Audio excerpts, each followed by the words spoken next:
Bismillahirrahmanirrahim. Assalamualaikum warahmatullahi wabarakatuh. Baik, para mahasiswa yang hadir pada perkuliahan taksi ini, kita awali perkuliahan ini perdana ya, kuliah perdana pada pagi ini. Semoga semuanya dalam keadaan siap dan sehat sehingga bisa berlangsung perkuliahan kita itu dengan lebih lancar dan baik. Namun sebelum masuk ke perkuliahan, supaya kita tidak terlalu tegang, kita awali dulu dengan hal berikut seringan dulu ya.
Baik, kita lanjutkan pada perkuliahan pekan pertama taksi ini ya.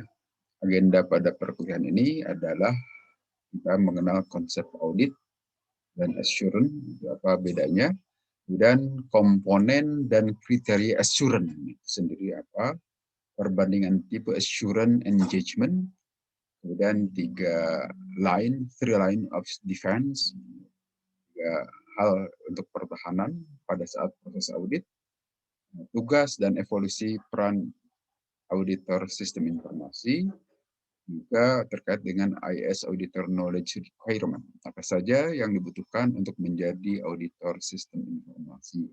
Dan juga sejumlah tools terkait dengan bagaimana proses audit sistem atau teknologi informasi itu bisa dijalankan dengan lancar. Yang pertama, konsep audit dan assurance. Ada dua istilah besar di sini, kata-kata audit dan assurance. Audit itu biasa diartikan memeriksa secara kata dekatnya. Kalau assurance itu biasa diartikan jaminan. Apa bedanya? Nah, di sini keduanya pada dasarnya adalah melakukan inspeksi secara formal dan juga verifikasi untuk menguji bagaimana keadaan standar-standar yang diberlakukan. Maksud standar ini aturan main yang diberlakukan di dalam sebuah bisnis proses, misalnya terkait dengan perekaman data, apakah dilakukan, pencatatan, dilakukan secara efektif atau efisien. Kan? Di sini misalnya inspection, biasa diartikan inspeksi itu mendata atau memeriksa data-data yang terkait dengan proses bisnis tadi. Apakah dari eviden atau data yang ada di dalam bisnis proses atau pelaksanaan bisnis proses itu sudahkah mengikuti prosedur standar yang diberlakukan di dalam unit bisnis ini atau belum. Nah, nanti dilakukan verifikasi Setelah diverifikasi atau setelah dilakukan inspeksi antara apa yang dilakukan dengan catatan data-data yang tertulis itu terjadi kesamaan, maka harus dibuktikan melalui verifikasi. Biasanya verifikasi ini melihat ke lapangan. Seperti misalnya begini, telah melakukan pembelian server untuk proses-proses pelaksanaan satu bisnis proses. Server dengan ukuran sekian, dengan kapasitas sekian, memori, kemudian juga CPU-nya bagaimana tipenya. Nah, nanti data tertulis tadi dibandingkan dengan kenyataan di lapangan. Betulkah? Nah, gitu. Dilakukan verifikasi, itu dilakukan pemeriksaan. Sudah diikutilah misalnya dalam proses pembelian tadi juga, itu harus jelas prosedur yang ditempuh untuk membeli server seharga katakan 100 juta, demikian perlengkapan yang lainnya juga harga sekian, bagaimana prosedur pengadaannya. Sudahkah dicatat proses tadi, ada dokumen-dokumennya, akuratkah? Demikian juga dilihat dari sisi efisiensi dan efektivitasnya. Kalau efisiensi nanti akan diuji dari sisi penggunaan sumber daya. Apakah sumber dayanya dari sisi waktu, kemudian tim pengadaannya itu berapa orang yang dilakukan atau yang digunakan untuk melakukan pengadaan tadi. Demikian juga dari sisi efektivitasnya. Efektivitasnya itu bagaimana prosesnya itu efektif, tidak, atau bertele-tele misalnya. Sehingga tidak memenuhi target yang harusnya selesai dalam waktu sebulan, 2 bulan, ini sampai berbulan-bulan. Artinya ada proses yang tidak efektif yang dijalani pada saat itu. Nah, itu semua akan diukur, akan diawasi, diperiksa dengan catatan, dibandingkan dengan standar, guideline di sini istilahnya, atau framework nanti istilah yang lainnya ya. Itu menurut catatan ISAKA atau apa yang terus di ISAKA tentang konsep audit dan assurance tadi.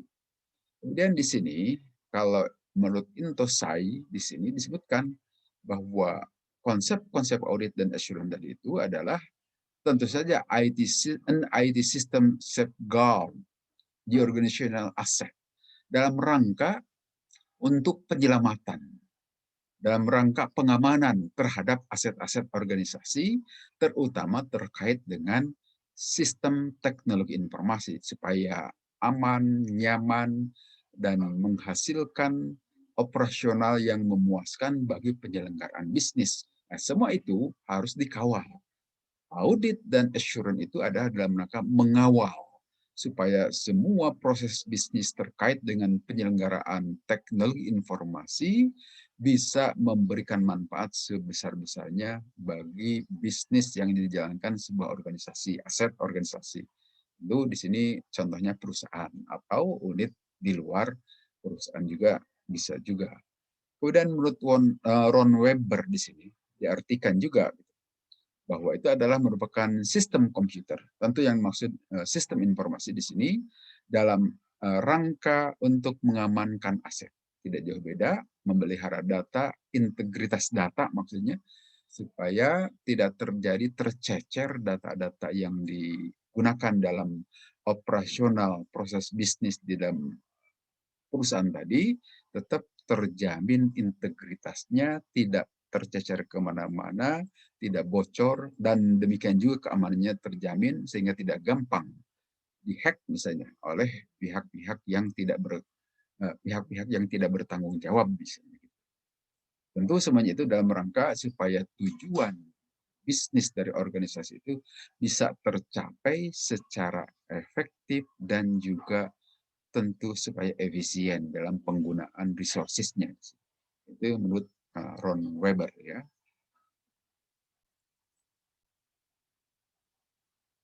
Nah, bagaimana memastikan status efektivitas tersebut? Ya, salah satu caranya adalah lakukan analisis yang berbasiskan kegiatan audit. Untuk apa? Untuk memberikan assurance, jaminan bahwa penyelenggaraan perusahaan tadi itu telah berlangsung dengan baik. Kemudian berikutnya, Di sini pertanyaan, apa saja objektif bisnis yang relevan dengan sistem informasi dan bagaimana hubungannya dengan efektivitas sistem informasi. Nah, di sini dilihat dari sejumlah diagram, gambar, demikian juga tabel. Tentu sebuah perusahaan termasuk di dalamnya penyelenggaraan teknologi dan sistem informasi itu punya sasaran. Ada objektif di sini bahwa IT teraliansi baik dengan bisnis.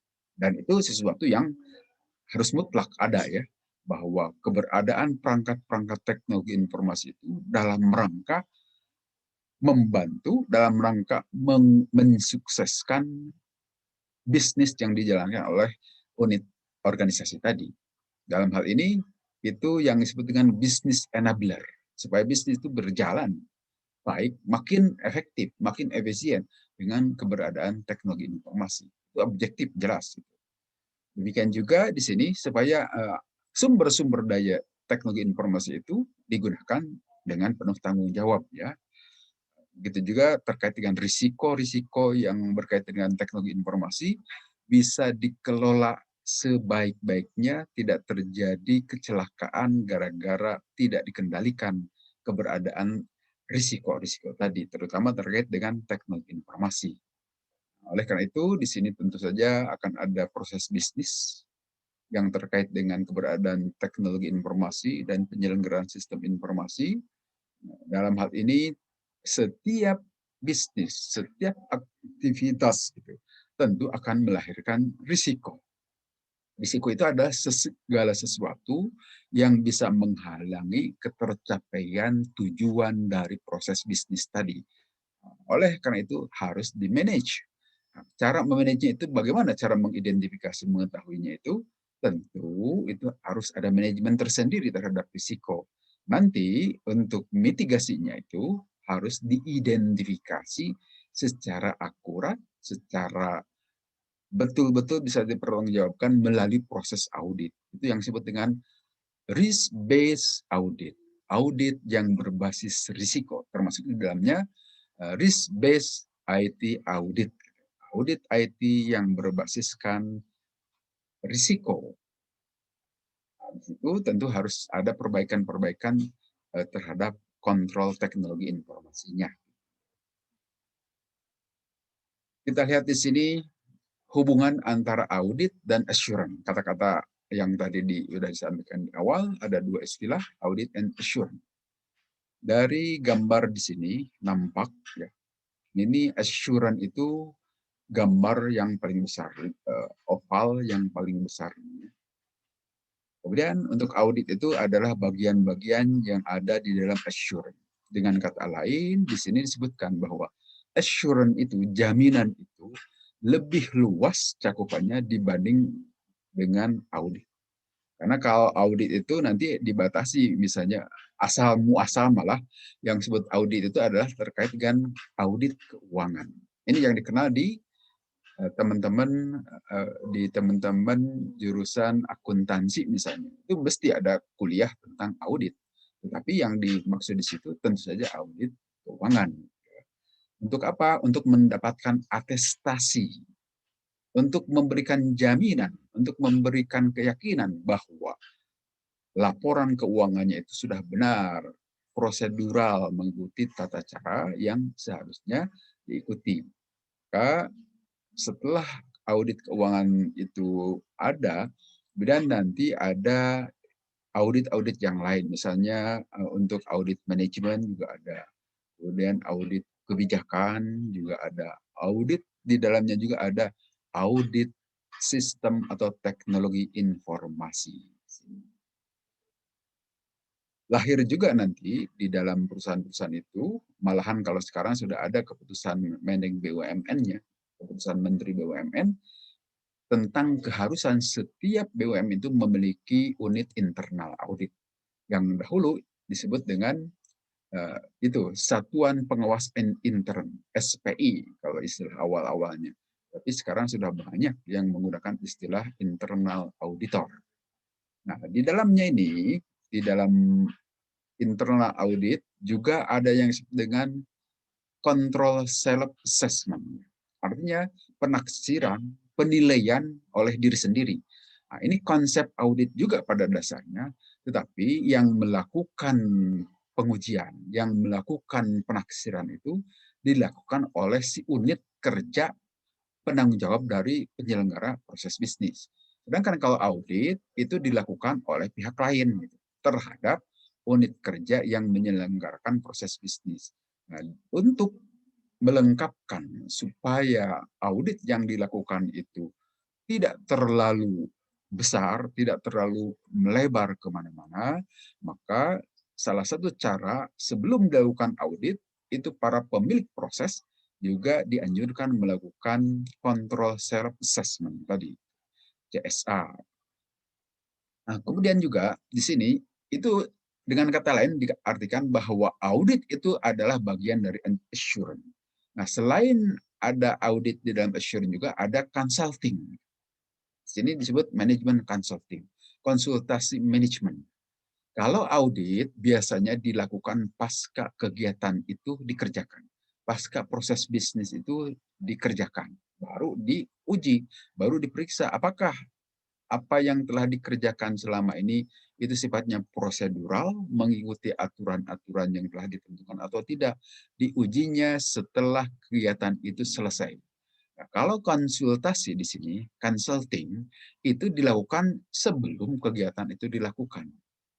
Dengan kata lain, kalau consulting itu pre-kegiatan, sebelum ada kegiatan, sedangkan kalau audit itu post kegiatan, setelah kegiatan itu selesai. Dalam hal ini, tentu saja, kalau audit tadi menghasilkan atestasi, penilaian maksudnya, nanti pernah kita dengar barangkali, kalau telah dilakukan audit itu ada istilah nilai hasil audit itu wajar tanpa syarat. Nah, itu yang disebut atestasi. Oh, disclaimer, tidak bisa dinilai ini hasil audit itu. Artinya si auditor itu bingung ini, mau menyatakan benar tidak, kemudian tidak benar juga tidak jelas gitu. Maka nanti ada penilaian yang disebut disclaimer, itu bagian dari atestasi. Dan kan kalau konsultasi itu ya tidak begitu karena ngawal dari awal gitu ya. Nah, semuanya ini audit, konsultasi, control self assessment itu adalah assurance, jaminan yang di sini didefinisikan independent professional services that improve the quality of information. Jadi assurance itu adalah layanan yang sifatnya profesional dan juga independen, harusnya begitu ya, karena yang melakukannya pihak yang tidak berkepentingan. Kecuali kalau control self assessment sebetulnya, tentu itu yang melakukan adalah mereka pemilik proses bisnis. Ingin juga baik-baik saja. Tapi pada dasarnya assurance itu adalah misalnya independen, yang menilai itu pihak lain yang tidak punya konflik of interest terhadap proses bisnis yang sedang atau yang akan dijalankan. Oke, kita lihat lagi di sini ilustrasi assurance tadi. Jaminan ya. Nah, seperti tadi ditegaskan, assurance itu lebih luas cakupannya dibanding audit. Tentu semua penyelenggara bisnis, para pelaku bisnis ingin supaya semuanya baik-baik saja kan, terjamin. Tidak ada kekeliruan yang dilakukan baik oleh para pimpinannya ataupun para stafnya. Di sini assurance profesional misalnya ingin di sini three party relationship, karena tentu harus melibatkan, tadi kan salah satu kata kunci utama di assurance itu independen, pihak lain yang menilai. Karena kalau yang menilai diri sendiri ya umumnya pasti ingin dibaik-baikkan saja kan, dipaksakan kadang-kadang bahwa itu sebetulnya tidak ada apa-apa. Tapi kalau orang lain yang menilai, nah itu bisa lebih objektif. Kita mengenal istilah tunnel theory kan, teori terowongan. Dalam hal ini para pelaku bisnis itu dikatakan sebagai orang-orang yang berada di dalam terowongan. Sedangkan orang yang di luar terowongan itu dikatakan mereka yang melakukan assurance. Biasanya kita yang di dalam terowongan merasa baik-baik saja. Tidak ada ancaman, tidak ada kesalahan yang dilakukan, sehingga tidak butuh ada pengawasan, kadang-kadang begitu. Tetapi orang yang di luar terowongan melihat ada masalah sebetulnya di terowongan itu. Nanti malah bisa mencelakakan orang yang ada di dalam terowongan. Nah, dalam hal ini, assurance itu kira-kira ilustrasinya seperti itu ya. Ilustrasinya bahwa perusahaan itu diibaratkan terowongan, orang yang berada di dalam perusahaan itu merasakan telah menjalankan semua proses bisnis itu dengan baik. Tetapi orang yang ada di luar perusahaan tadi melihat, ada yang tidak beres ini dengan aktivitas perusahaan, sehingga perlu ada perbaikan-perbaikan. Kira-kira seperti itu nanti dilihat, sehingga dengan demikian orang yang di luar itu misalnya nanti para pemilik modal, dalam hal ini kalau kita contohkan dengan BUMN ya, memang para pemilik modal itu tidak langsung terlibat seperti pemerintah Republik Indonesia itu para pemilik modal untuk perusahaan-perusahaan BUMN. Kemudian diwakilkan kepada Dewan Komisaris. Nah, Dewan Komisaris itulah yang mewakili para pemilik modal bisa melihat, berfungsi sebagai pengawas, ada yang tidak beres nih dalam menjalankan perusahaan. Maka boleh memerintahkan kepada direksi untuk melakukan audit perbaikan dalam operasional perusahaan tadi. Nah, baik, kita lihat berikutnya komponen dan kriteria assurance di sini ya. Tentu 3 komponen utama assurance itu ada 3 hal di sini. Provider assurance, ya, penyelenggara asuransi itu siapa? Salah satunya kita kenal di sini KAP. KAP itu Kantor Akuntan Publik. Akuntan-akuntan yang dari luar. Biasa untuk melakukan audit eksternal. Artinya pihak lain gitu. Mesti begitu. Auditor itu tadi kan kata kuncinya itu harus independen. Nah, supaya independen, jangan orang yang terlibat langsung di dalam perusahaan itu yang mengaudit, tapi harus orang lain. Dan yang keduanya informasi atau proses yang di-assure. Nah, tentu proses bisnisnya itu maksudnya di sini ya. Informasi di sini proses bisnis apa yang harus di-assure, diberikan jaminan bahwa ini penyelenggaraannya telah sehat secara bisnis, tidak terjadi penyimpangan-penyimpangan, dan dilakukan penuh integritas misalnya. Ya. Yang ketiganya adalah pengguna. Ya, pengguna itu business owners, nah tadi para pemilik bisnis, artinya mereka yang menjalankan perusahaan, apakah pimpinan atau para stafnya. 3 itu harus kumpul baru bisa terjadi. Kriterianya di sini untuk memberikan jaminan tentu saja harus objektif.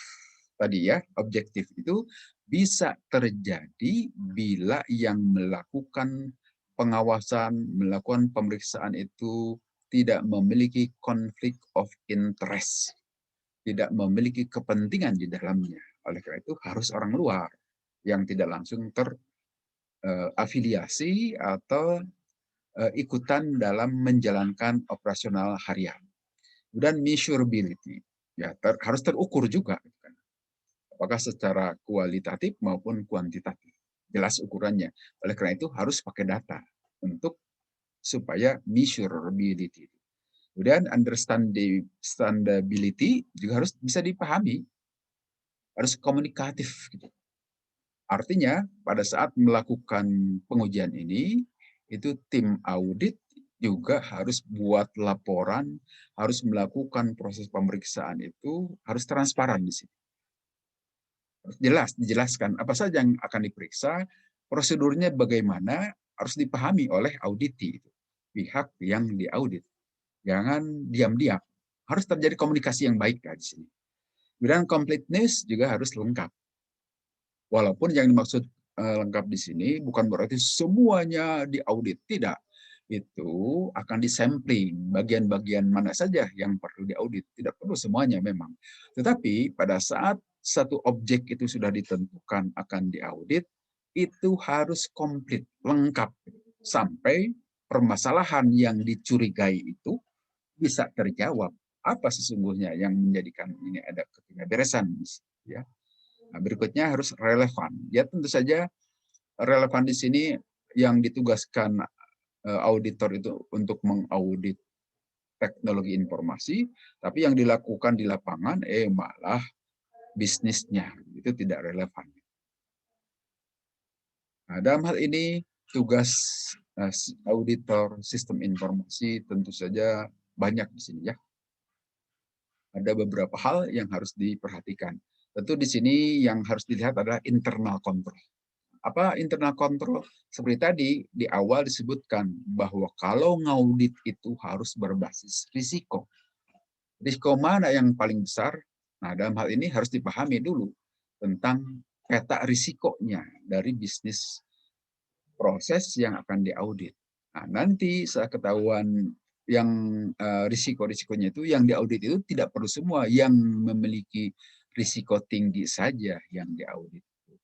Bagaimana berikutnya? Justru untuk memperbaiki internal kontrolnya. Yang kita katakan internal control itu alat untuk memitigasi risiko supaya terkendali. Nah, dalam hal ini auditor sistem informasi harus memahami internal control tadi itu, ya. Misalnya tentang SDLC di sini, System Development Life Cycle. Bagaimana nih yang dilakukan di perusahaan ini mengenai SDLC-nya? Sudah benar atau tidak? Menggunakan framework apa misalnya? Itu juga harus memberikan masukan. Artinya rekomendasi-rekomendasi di sini ya. Juga di sini ada catatan penting di sini. Seorang auditor itu, termasuk auditor SI, tidak boleh terlibat langsung dalam proses harian. Dengan kata lain, kalau Anda ditunjuk sebagai auditor, maka Anda tidak pernah terlibat dalam proses harian di objek yang akan Anda audit. Itu ketentuan internasional ya. Tidak boleh. Tidak boleh Anda sebagai orang yang pernah terlibat dalam operasional harian di tempat yang akan Anda audit. Itu ketentuan umum, ketentuan berlaku internasional. Jadi harus orang baru sama sekali. Itu harus dikomunikasikan supaya tidak terjadi konflik of interest, kepentingan mengamankan dirinya sendiri nanti kalau terjadi begitu. Tidak ada artinya audit kalau begitu. Kemudian juga harus melihat fraud. Fraud di sini itu penyimpangan-penyimpangan itu ya. Nah, bagaimana untuk menginvestigasi fraud? Anda harus berbasis atau berdasar pada guideline yang diberlakukan di unit bisnis tadi. Bandingkan antara data yang nyata di lapangan dengan prosedur yang harus diikuti. Apakah terjadi kesesuaian atau tidak? Kalau ada ketidaksesuaian, itulah cikal bakal terjadinya fraud gitu. Benchmarking di sini harus dipahami juga. Benchmarking itu artinya membandingkan proses bisnis yang ada di tempat yang Anda lakukan audit itu dengan industri lain di tempat yang berbeda. Misalnya begini, Anda melakukan audit sistem informasi itu di bank. Katakanlah banknya Bank Mandiri sebagai contoh ya. Atau jangan sebut Bank Mandiri, Bank A lah. Nah, Anda bandingkan proses bisnis yang dilakukan di Bank A dengan proses bisnis sama, misalnya dalam hal pelayanan terhadap nasabah bank itu, bagaimana detailer itu menggunakan teknologi informasinya. Apakah sama atau tidak? Nah, itu yang disebut benchmarking, membandingkan. Ya. Dan harus ada teknologi expertise, tentu saja. Auditor sistem informasi orang yang harus berlatar belakang dari sistem informasi juga supaya ngerti seluk-beluknya tentang sistem informasi atau informatika gitu ya. Kemudian bisnis expertise, nah ini yang tidak boleh hilang juga. Seorang sistem informasi, auditor sistem informasi juga harus mengerti bisnisnya di perusahaan atau tempat yang akan dilakukan audit.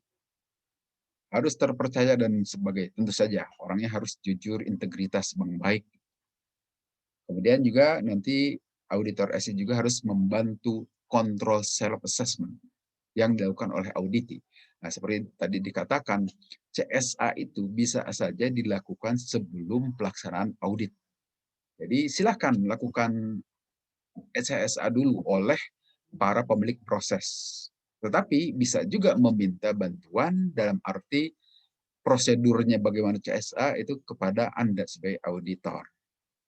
Tetapi sekali lagi, sebaiknya yang mengaudit berikutnya itu jangan Anda, harus orang lain. Supaya tidak terjadi kepentingan sesaat atau kepentingan pribadi, vested interest atau conflict of interest ya. Nah, dalam hal ini kita buat perbandingan ini ya antara tipe-tipe assure. Jadi tipe-tipe assure itu ada 3 macam. Silo assessment yang dilakukan oleh pemilik proses, kemudian ada audit internal ya. Artinya audit internal itu audit yang dilakukan oleh unit internal audit perusahaan tadi. Karena seperti tadi dikatakan, setiap perusahaan terutama BUMN diwajibkan harus memiliki unit internal audit. Kalau di pemerintahan yang disebut dengan Inspektorat Jenderal atau pengawasan daerah kalau di provinsi atau di kabupaten, Bawasda biasanya. Kalau di kementerian itu biasanya disebut Inspektorat Jenderal. Kalau di perusahaan-perusahaan BUMN disebut SPI tadi, Satuan Pengawas Intern, atau IA, Unit Internal Auditor. Nah, kemudian ada kegiatan berikutnya untuk assurance tadi itu external audit. Ini audit yang dilakukan oleh KAP tadi itu ya. Audit yang dilakukan oleh kantor akuntan publik. Apakah akuntan publiknya itu yang skala nasional atau skala internasional, bergantung perusahaannya itu. Kalau perusahaan itu listing di bursa saham New York misalnya di Amerika Serikat, nanti yang harus jadi auditor internal juga auditor yang ditunjuk atau yang direstui oleh bursa saham di New York tadi misalnya ya. Jadi ini bisa dibandingkan, silakan bisa Anda baca lebih lanjut ini. Karakteristik, berdasarkan karakteristik ini akan ada beda-beda. Tetapi pada dasarnya dari sisi pelaku, Anda bisa lihat self assessment tentu yang melakukan adalah si pemilik proses, internal audit itu yang melakukan ada unit internal audit di perusahaan tadi, sedangkan external audit yang melakukan adalah orang luar sama sekali. Betul-betul ini independen. Ini juga ada sisi independensinya juga. Nah, kalau di sini bisa saja terjadi konflik of interest. Maka setelah self assessment harus ditindaklanjuti oleh internal audit. Lebih jauhnya lagi external audit. Nah, di sini ada sejumlah survei mengenai audit sistem informasi. Dilakukan pada 300 organisasi di sini, di 20 negara. Artinya, untuk berbagai jenis industri yang perlu dilakukan itu membutuhkan semuanya. Tetapi dari sekian industri yang paling harus diaudit adalah industri perbankan. Karena Anda ketahui juga ya, yang namanya risiko, manajemen risiko dahulu, awal asalnya itu berasal dari industri keuangan. Nah, kita tahu bank itu adalah industri keuangan. Karena yang paling rentan, paling besar risiko itu adalah ngurus keuangan. Sehingga yang disebut ERM itu Enterprise Risk Management itu asal muasalnya datang dari perbankan. Walaupun sekarang sudah digunakan juga di berbagai industri di luar perbankan. Nah, kalau dilihat dari sini hasil survei yang paling banyak membutuhkan konsep audit termasuk di dalamnya audit sistem informasi perbankan, karena kita tahu kan perbankan itu salah satu perusahaan berbasis teknologi informasi. Demikian juga di perusahaan insurance, asuransi ini banyak. Kemudian telekomunikasi juga butuh. Dan perusahaan-perusahaan lainnya, consumer good, misalnya perusahaan-perusahaan penghasil makanan atau barang-barang konsumsi masyarakat, hampir semuanya sekarang sudah menggunakan berkepentingan terhadap audit sistem informasi. Tapi yang paling menonjol di sini perbankan. Kemudian sekarang dilihat di sini. Untuk melakukan audit sistem informasi itu harus ada framework, harus ada kerangka. Menggunakan apa kebanyakan dari para auditor sistem informasi? Lihat di sini bahwa 75% menggunakan COBIT. Ya, COBIT ini paling banyak digunakan. Disebutkan di sini 75%. Berikutnya ada ISO 17179. Ini sebagai kerangka, artinya acuan untuk mengukur apakah suatu perusahaan itu sudah melaksanakan proses sistem informasi dan teknologi informasinya itu sudah benar atau tidak, itu harus jelas kerangkanya. Dalam hal ini COVID yang paling banyak dipakai.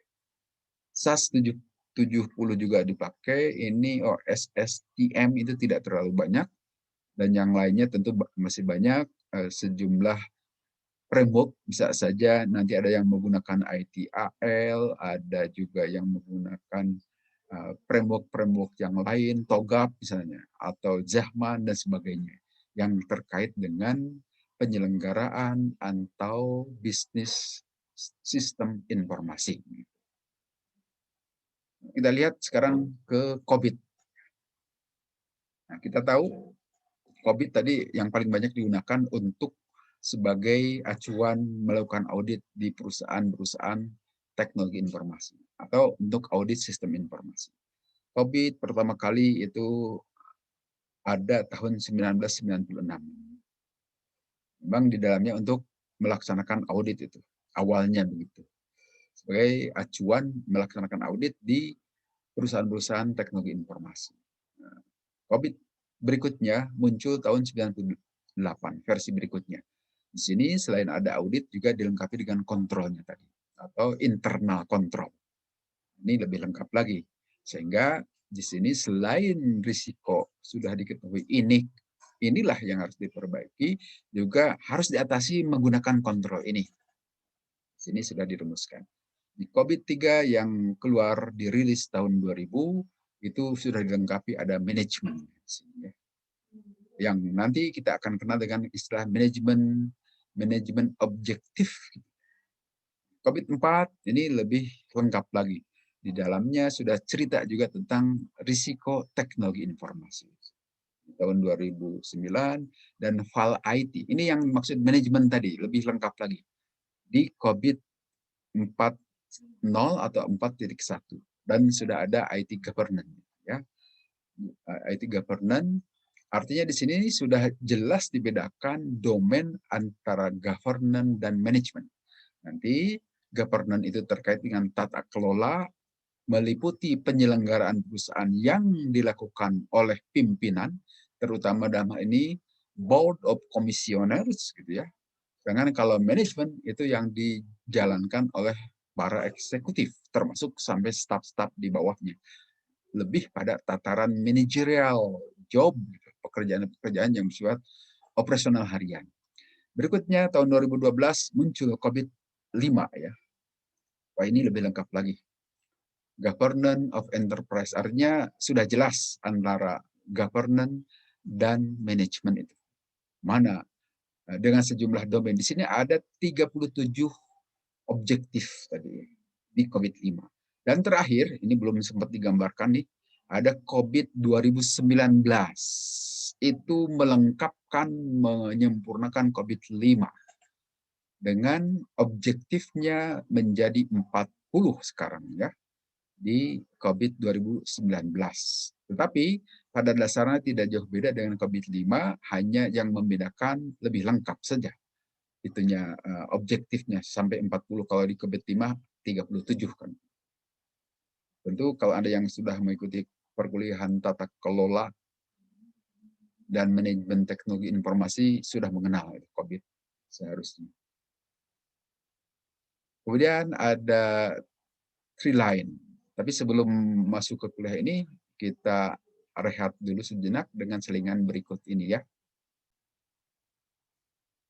Realita kehidupan mahasiswa.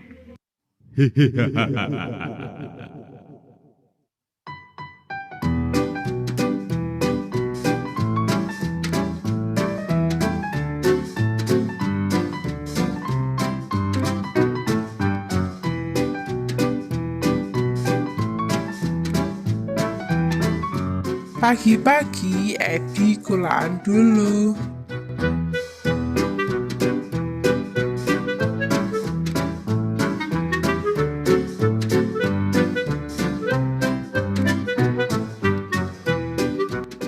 Duh, masih ngantuk nih.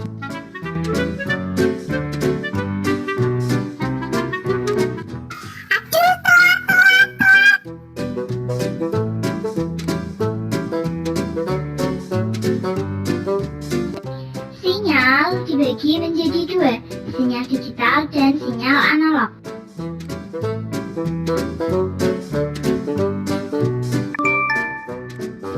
Wah, besok mau main ke pantai nih.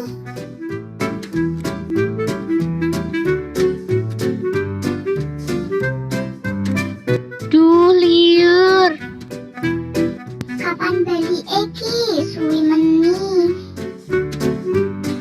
Alhamdulillah, Inyong untung.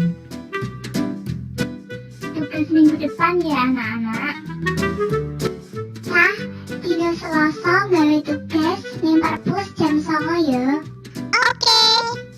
Oke deh.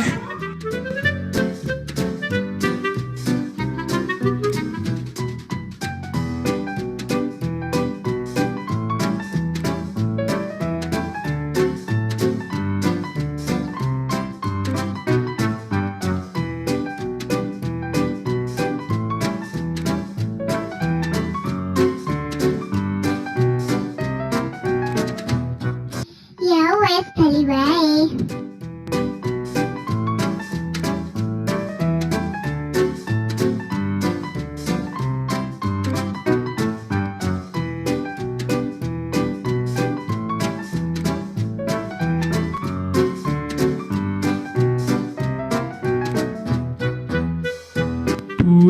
Buah, beli satu dapat satu. Ayo beli.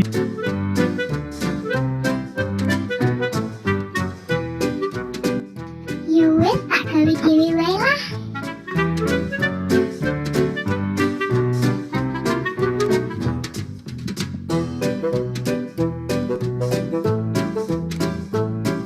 Kelompok 1 silahkan maju. Kelompok kami menggunakan aplikasi Animator. Berikut ini penjelasannya. Yang pertama, buatlah letranya. Lalu pilih kata yang akan digunakan.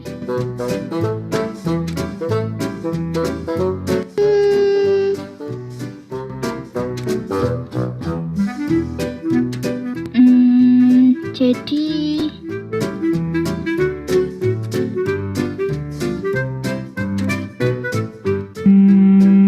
Nganu.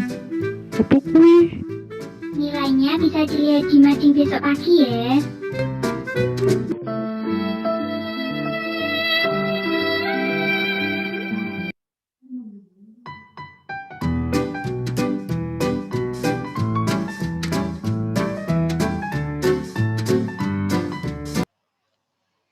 Kita lanjut, best practice di sini.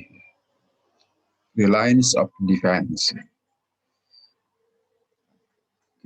Seperti kita ketahui, yang disebut dengan best practice itu adalah sesuatu yang baik untuk dilaksanakan dengan catatan bahwa itu adalah satu framework yang sudah diterapkan di tempat lain sehingga bisa menjadi patokan bagi kita untuk menjalankannya juga.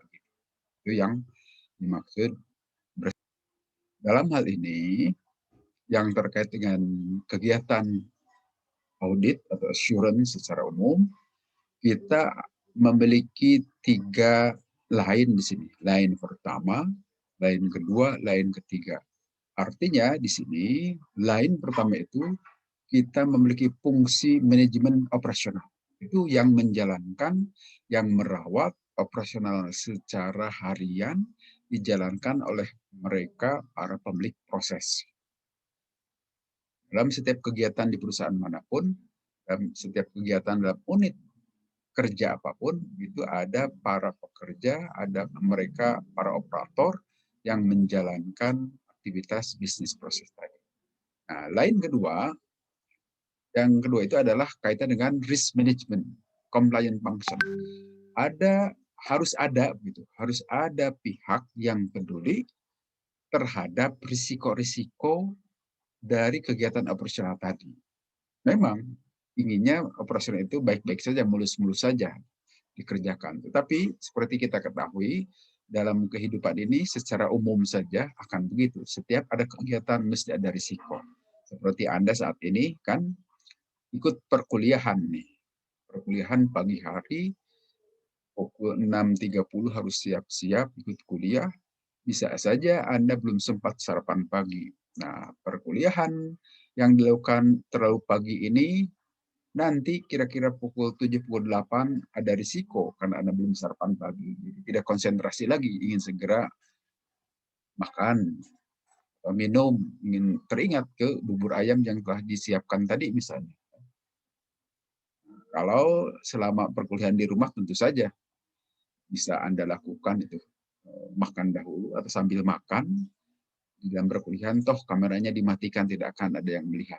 Tapi itu hanya sebagai salah satu contoh bahwa setiap kegiatan, setiap proses itu biasa atau potensial memiliki mengandung risiko. Sehingga dengan demikian harus ada yang mengawasi, harus ada yang mengelola tentang risiko tadi. Nah, salah satu cara untuk mengelola risiko tadi, lakukan auditing supaya terlihat bahwa pengelolaan dari proses bisnis tadi itu sudah benar atau terjadi penyimpangan dari rencana-rencana awal. Nah, 3 line inilah yang disebut dengan 3 lines of defense supaya bisnis objektif dari bisnis tadi itu bisa dicapai semaksimal-maksimalnya gitu ya. Tidak terlalu di bawah dari target. Nah, dalam hal ini terjadi evolusi perubahan peran auditor sistem informasi. Jadi peran awal-awalnya ya traditional role, kemudian sekarang new role seperti ini. Peran pada saat ini dan kini. Kalau dulu sifatnya itu melakukan deteksi. Jadi terkesan mencari-cari kesalahan. Masuk ke dalam satu unit kerja, kemudian biasanya auditi itu sudah curiga saja, waduh kedatangan auditor nih mencari-cari kesalahan saya. Karena memang sifatnya adalah mendeteksi. Kemudian bersikap seperti polisi. Anda tahu polisi itu mesti yang dilihat itu yang salah saja itu. Kalau yang benarnya itu tidak pernah dikomentari. Gitu kan. Biarkan saja. Tapi kalau yang salah langsung ditangkap, langsung disemprit. Gitu kan. Artinya bertugas hanya cari salah orang di sini. Kemudian berikutnya fokus pada audit. Artinya yang dilihat itu kerjaan audit saja. Objek dari apa yang harus diaudit. Kemudian fokus pada pembiayaan. Bagaimana itu? Biaya yang dikeluarkan kelebihan, kebesaran, tidak efisien ke sana. Kemudian juga fokus pada fungsi, artinya dilihat dari sisi efektivitasnya. Hanya ke sana saja. Dan berfungsi sebagai auditor, pemeriksa saja itu. Yang mencari-cari kesalahan orang. Dan sifatnya hierarkikal. Hierarkikal itu terlalu kaku begitu ya. Melihat hitam dan putih. Dan ya tentu pencatatannya itu hanya menggunakan pulpen saja begitu di sini ya. Adapun untuk peran baru sebagai auditor sistem informasi ada perubahan. Di sini awalnya sebagai pendeteksi, kalau sekarang itu lebih bersifat ke preventif gitu ya. Artinya karena sudah ada peran sebagai consulting, ada juga di situ kegiatan control self assessment, maka tidak pada saat pelaksanaan audit saja yang dilakukan oleh auditor sistem informasi untuk perbaikan proses itu, tapi bisa dilakukan sebelum-sebelumnya juga. Melalui, bukan audit tetapi melalui proses consulting tadi. Begitu juga di sini bukan bertindak sebagai polisi lagi, tetapi lebih sebagai business partner.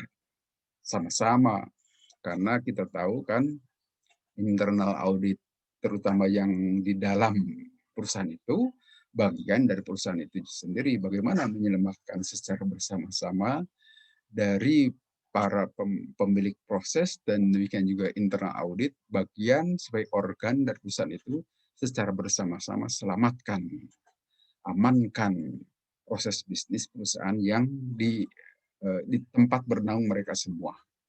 Maka secara bersama-sama. Jadi sifatnya lebih sebagai rekanan bisnis gitu di sini ya. Bukan sebagai polisi lagi yang bisanya hanya nyemprit-nyemprit saja.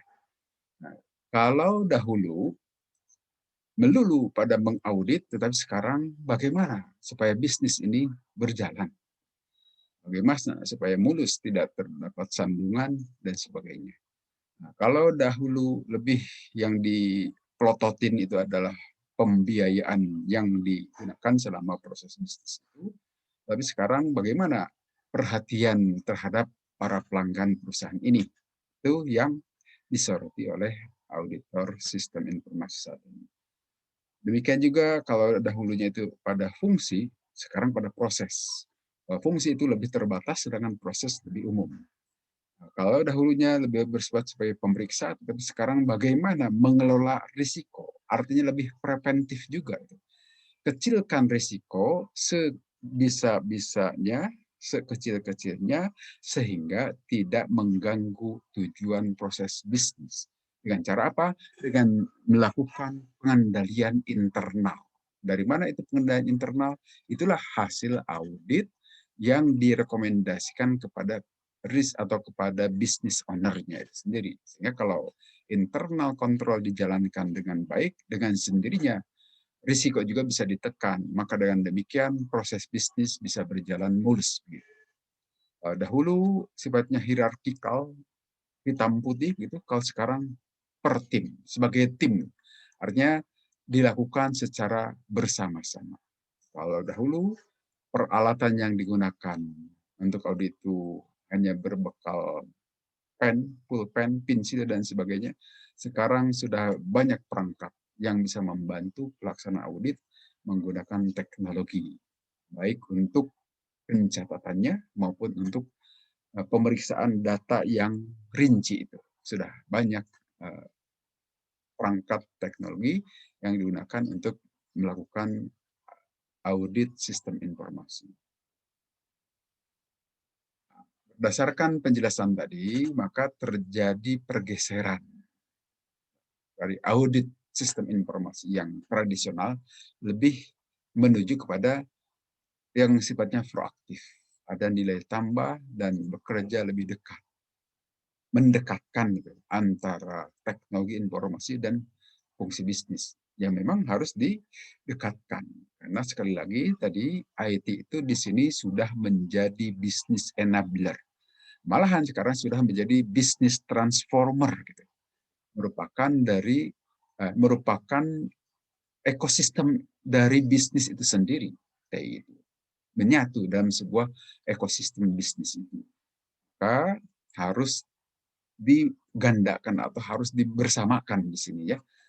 Harus dilihat TI itu memang bisa bagian dari bisnis. Apalagi di perusahaan-perusahaan yang berbasis TI, seperti perusahaan telekomunikasi, perbankan, asuransi, leasing, dan sebagainya, itu tidak akan jalan. Bisnis itu tanpa ada TI. Maka dengan demikian, TI itu sebagai IT as business itself. Bisnis itu sendiri TI itu. Sehingga di sini pergeseran itu sesuatu yang niscaya harus terjadi. Ya. Di sini kita bisa melihat misalnya IT security auditing. Ini makin menguat di sini ya. Perusahaan-perusahaan ini karena bagaimana menggabungkan antara fungsi TI dan fungsi bisnis itu sendiri. Ini menurut pendapat dari sejumlah orang responden di industri yang beragam. Kemudian sekarang kepada siapa Head of IS Audit melapor? Harus melaporkan hasil pekerjaannya itu. Karena internal audit itu ya tentu saja ada yang memerintah, ada yang menginstruksikan. Maka tentu saja harus bertanggung jawab kepada kepala internal audit. Di sini disebut CAE gitu ya. Chief Audit Executive. Ini yang paling banyak berdasarkan pendapat dari sejumlah responden. Dari sumbernya KPMG. KPMG ini salah satu KAP internasional. Kantor akuntan publik yang bersifat internasional yang dipakai untuk di perusahaan-perusahaan di dunia ini.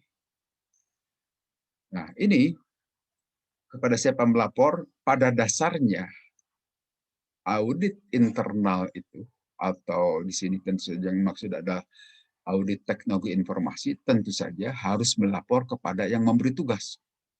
Sudah menjadi prinsip dasar, prinsip umum bahwa audit internal itu, unit audit internal itu harus berada di bawah pengawasan atau instruksi direktur utama. Kalau kita lihat dalam keputusan Menteri BUMN begitu. Internal audit itu harus berada di dalam pengendalian direktur utama. Artinya tidak boleh berada di bawah pengendalian para direksi.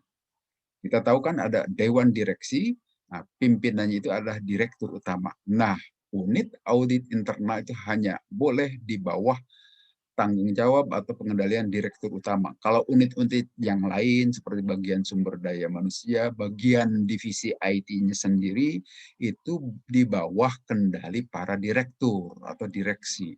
Tetapi khusus untuk internal audit itu harus di bawah kendali direktur utama. Karena apa? Karena kita tahu kan para direktur itu adalah para eksekutif, para manajer yang sehari-hari mengendalikan proses bisnis. Nah, dalam hal ini direktur utama itu penanggung jawab terhadap semuanya. Supaya semuanya lancar, maka dijalankan oleh para direktur, tetapi tanggung jawab akhir ada direktur utama. Direktur utama ini perlu memiliki perangkat, perlu memiliki alat untuk melakukan pengendalian terhadap operasional bisnis harian. Nah, perangkat itulah internal audit. Sehingga internal audit itu baru boleh mengaudit di sebuah perusahaan itu kalau diperintahkan oleh direktur utama tadi. Maka dengan demikian tanggung jawab unit internal audit itu adalah kepada direktur utama. Nah, di dalam internal audit itu sendiri dibagi-bagi ada audit finansial, ada audit teknologi informasi, ada audit manajemen, dan yang lain-lain. Nah, dalam hal ini tentu saja kepala internal audit sistem informasi tanggung jawabnya kepada CAE tadi itu ya, Chief Audit Executive. Nah, CEA ini nanti akan bertanggung jawab kepada direktur utama atau board of director. Di sini tentu pendapat di level dunia ini ya macam-macam. Tapi kalau untuk di Indonesia seperti yang saya jelaskan tadi, ya. Di dunia ini beragam deh. Ada yang bertanggung jawab kepada board of director dari audit IS langsung. Artinya tanpa perlu bertanggung jawab kepada kepala internal audit secara keseluruhan. Berarti ini independen, langsung di bawah board of director. Kemudian ada kepada presiden, direktur, ini direktur utama tadi. Kepada executive committee, gitu, ada juga, dan sebagainya. Ini macam-macam ya.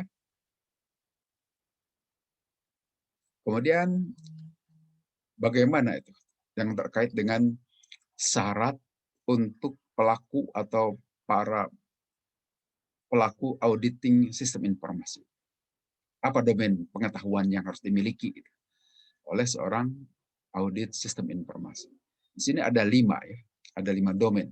Domain pertama adalah yang terkait dengan proses bagaimana melakukan audit sistem informasi.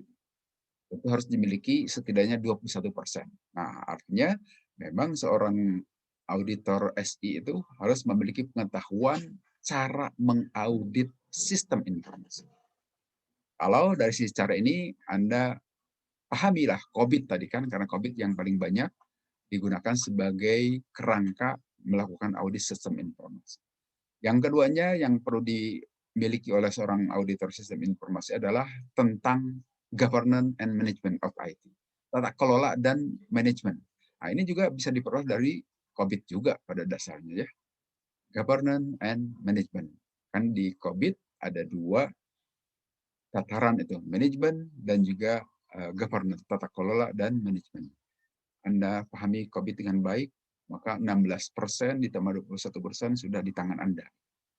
Kemudian yang perlu dimiliki juga oleh seorang auditor sistem informasi, itu yang terkait dengan bagaimana mengakuisisi sistem informasi. Misalnya proses pengadaan, pengembangan, kemudian penerapan di lapangan itu bagaimana. Di COVID juga sebetulnya bisa dipahami itu ya, perencanaan itu kan ada di domain-domain APO misalnya itu. kemudian building-nya juga mengembangkan sistem informasi. Ini semuanya bisa Anda peroleh kalau mempelajari COVID dengan baik.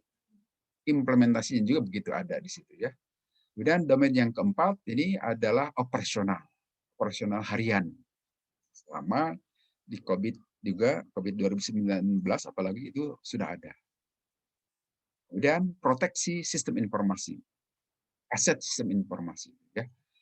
Tentu ini Anda bisa pelajari juga dari domain-domain yang lain atau dari kerangka-kerangka yang lain. Di samping di COVID juga sebetulnya ada ya. Tapi kalau mau ditambah dengan ISO misalnya, bisa juga. Atau ditambah dari ITAL misalnya, bisa juga untuk servicesnya di sini ya.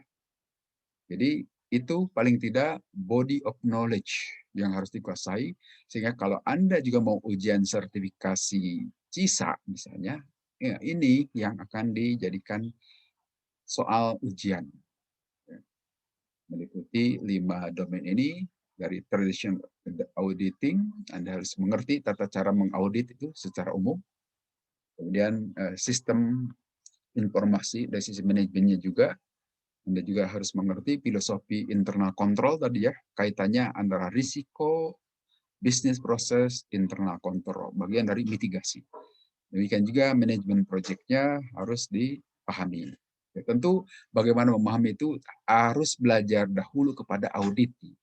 Maka karena itu sebelum melakukan audit harus dilakukan pertemuan dengan auditi untuk memahami proyeknya itu, untuk memahami objek yang akan diaudit. Ya. Tentu Anda juga harus paham domain komputernya itu, ya, peralatan dan sebagainya, seluk-beluk sistem informasi secara umum, tentu juga yang dikaitkan dengan nanti aplikasi apa yang ada di auditi yang harus diaudit. Perilaku organisasi juga sama, behavioral science, perilaku pengetahuan, karena pengetahuan yang terkait dengan sistem keuangan misalnya, nanti ada beda dengan bagaimana manajemen yang terkait dengan manusianya.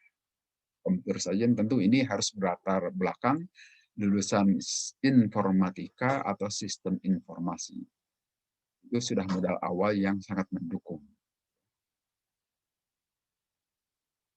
Kemudian di sini skill dan training auditor sistem informasi.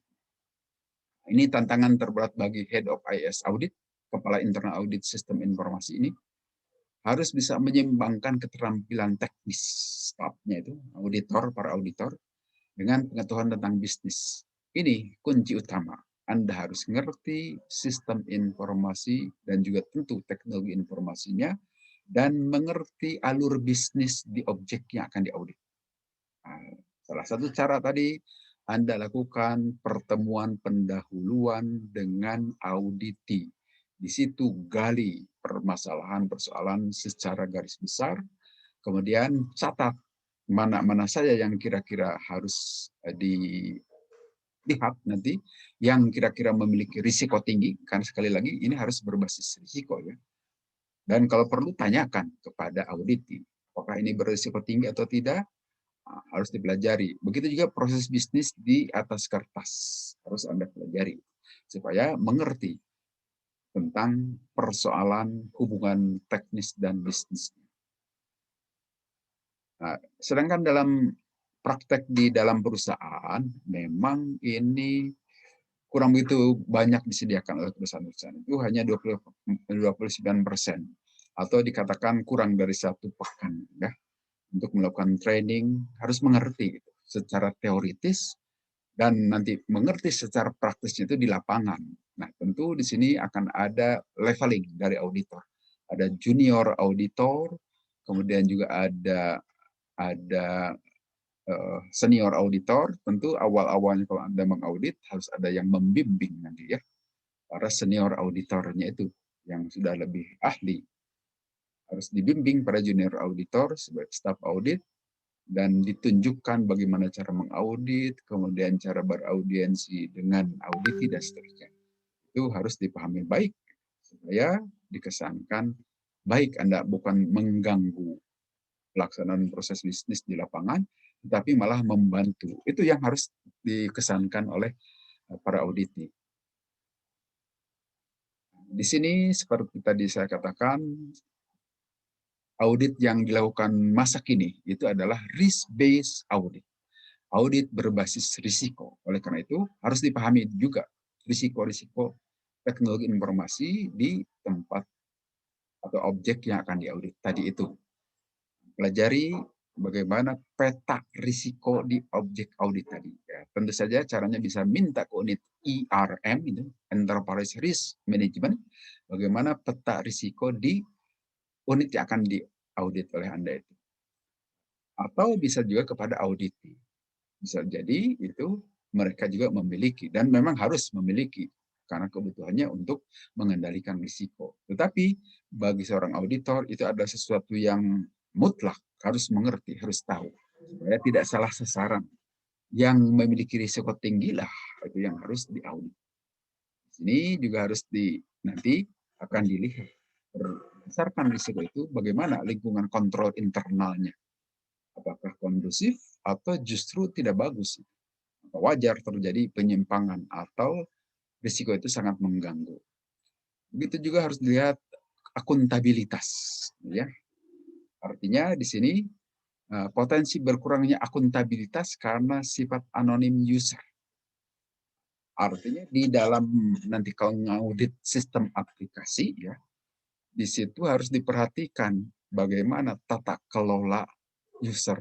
Apakah terregistrasi dengan baik, siapa-siapa saja pengguna, jangan sampai nanti ada user-user yang anonim, tidak jelas. Harus diperiksa itu. Karena potensial sekali terjadi penyimpangan jika ada user yang anonim, sehingga kita sulit melacak kalau terjadi kejahatan, katakanlah, kejahatan komputasi menggunakan user anonim. Nah, itu tidak boleh ada, tentu saja. Nah, kalau dibolehkan ada, itu kesempatan pintu masuk untuk mengacak-acak sistem aplikasi. Kemudian kemungkinan amandemen data yang tidak terotorisasi. Nah, ini juga harus diperhatikan di dalam aplikasi itu, ya. Harus jelas otorisasinya itu. Ini juga bisa menimbulkan risiko tinggi. Nah, kalau dilihat dari setiap proses di komputer itu ada yang namanya logbook, gitu kan. Itu kegiatan yang dilakukan oleh sebuah aplikasi itu akan dicatat. Nah, itu harus jelas siapa yang melakukan, katakanlah ngeprint surat ini, kapan, jam berapa, itu harus ada otoritasnya. Sekali lagi, ini dasarnya dari user itu harus terdata dengan baik, ya. Dan terhadap modifikasi terhadap audit eviden. Nah, ini juga perhatikan jangan sampai terjadi penghilangan eviden dari proses-proses bisnis yang telah dijalankan. Begitu juga harus dikenali ini, yang bisa menimbulkan risiko tinggi itu data yang redundansi, yang duplikasi. Harus jelas, harus dijamin integritas dari data tadi itu. Demikian juga kalau untuk terjadian fraud dan error itu. Ini ya tentu saja sumber risiko yang sangat besar ini, ya. Nah, ini harus dilihat dari mekanisme dan kesempatan-kesempatan yang mungkin terbuka pada saat mengoperasikan komputer, saat kerja seharian.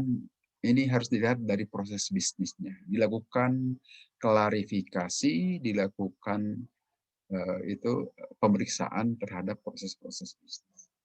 Begitu juga terhadap data-data yang terdistribusi, ya kita tahu saat ini komputer yang digunakan di perkantoran itu sudah tidak standalone lagi, tapi sudah bersifat networking, tergabung, terhubung dengan komputer-komputer lain, bahkan dengan internet secara besar, gitu kan, global. Oleh karena itu, di sini juga harus dilihat bagaimana proses mekanisme penyimpanan dari data-data yang terhubung secara networking tadi.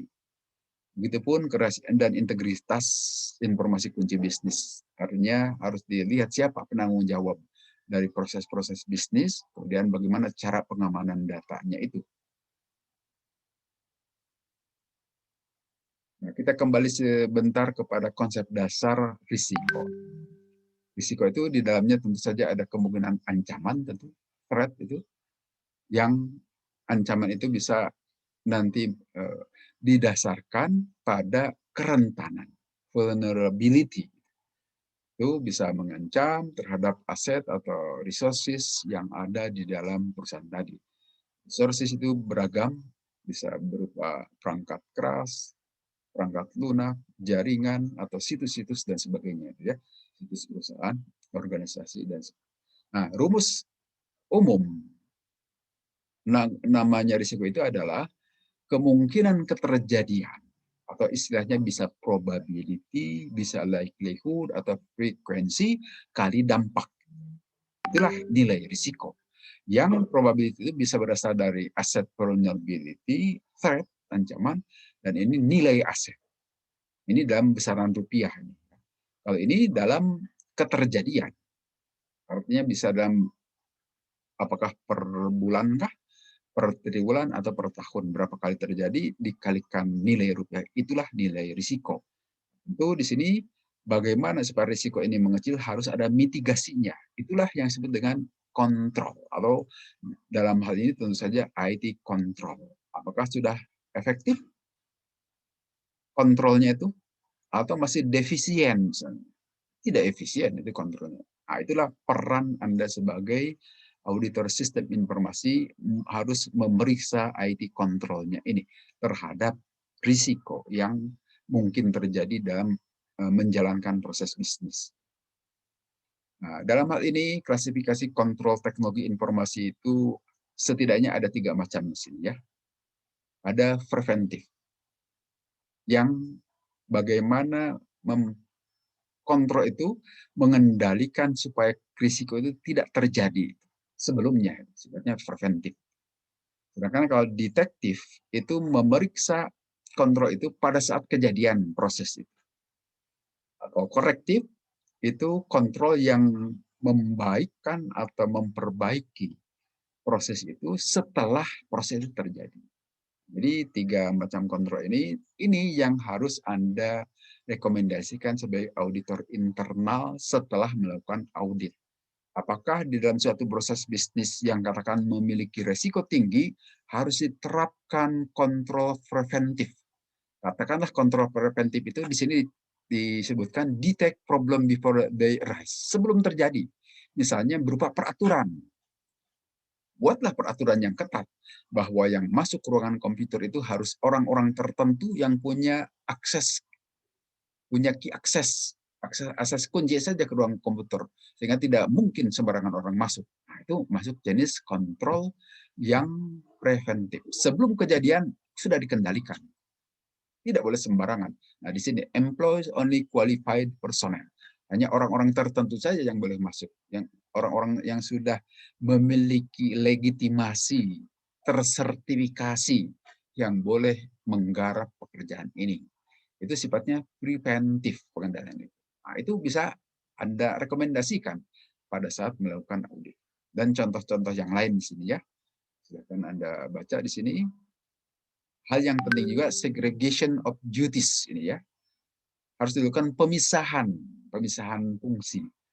Artinya satu pekerjaan antara yang membuat peraturan dan yang melaksanakan peraturan itu harus orang berbeda. Itu contoh dari segregation of duties supaya tidak ada konflik kepentingan. Seperti tadi bahwa yang mengaudit itu, yang mengaudit sistem informasi harus bukan orang yang menjalankan kebijakan sistem informasi itu. Harus orang yang berbeda. Itu bagian dari kontrol yang sifatnya preventive control, segregation of duties, dan seterusnya. Ya. Kemudian detektif yang keduanya di sini menggunakan atau kontrol itu, pengendalian itu pada saat proses itu sedang berjalan. Dikendalikan, diawasi.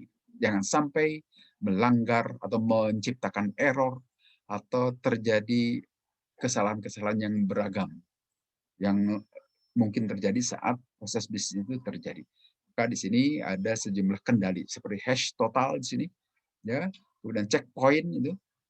Checkpoint misalnya bagaimana seseorang yang mengentry angka-angka itu, katakanlah teller gitu ya, kalau di bank mengentrikan data data nasabah itu dia menabung 1 juta, jangan sampai tertulis 10 juta.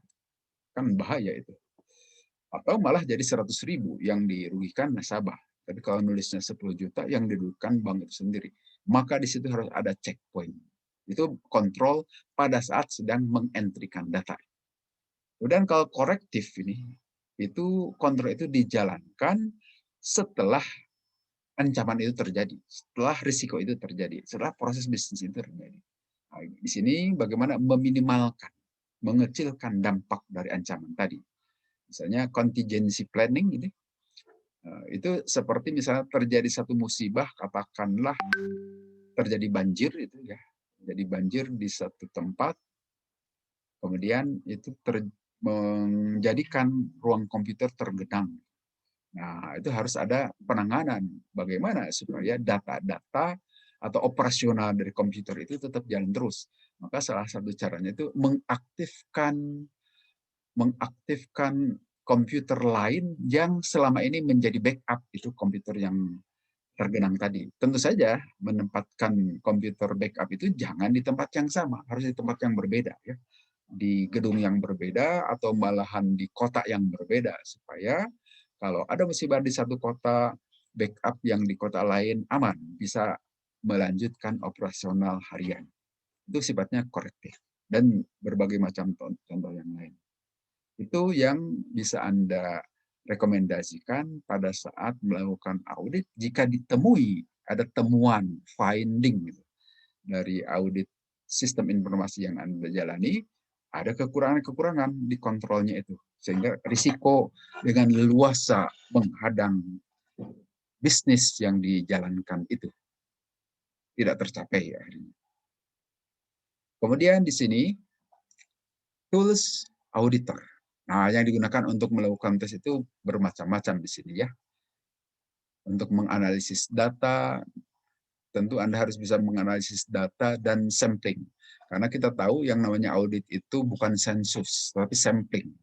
Kalau sensus itu semua data diuji. Pada saat mengaudit tidak perlu begitu.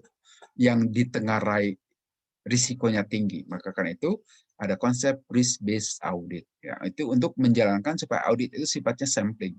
Lihat percontohan saja mana yang memiliki risiko tinggi itu yang diaudit.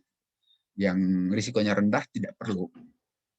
Ini yang dikaitkan dengan persoalan data, kemudian information security yang bisa saja memiliki risiko tinggi, dashboard monitoring ini risikonya relatif lebih rendah mungkin ya, dan sebagainya. Itu harus memiliki pemahaman terhadap manajemen risiko seorang auditor itu.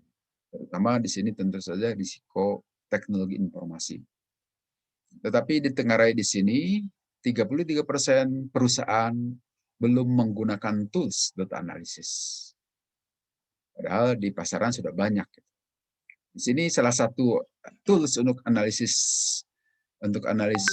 pada saat audit sistem informasi itu ACL. Ini aplikasi ini. Ini digunakan di PT Telkom misalnya, kemudian di beberapa perusahaan yang lain. Ada juga IDEA, itu juga aplikasi. Tetapi yang paling banyak digunakan itu Excel di sini ya, berdasarkan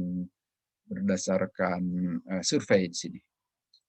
Excel itu serbaguna untuk kepentingan apa saja ya, untuk kepentingan Anda sehari-hari dipakai, auditor pun banyak menggunakan Excel.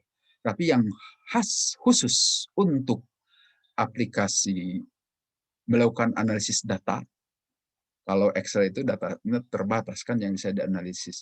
Tapi kalau ACL ini bisa sampai jutaan record, itu bisa dianalisis oleh ACL.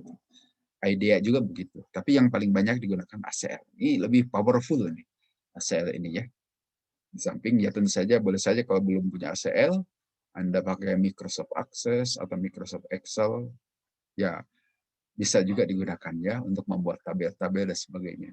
Nah, di sini juga sebetulnya powerful, bisa membuat analisis lebih lengkap di sini. Itu saya kira akhir perkuliahan kita. Dipersilakan kalau ada yang ingin ditanyakan, didiskusikan, Anda sampaikan dalam kesempatan ini. Terima kasih. Assalamualaikum warahmatullahi wabarakatuh.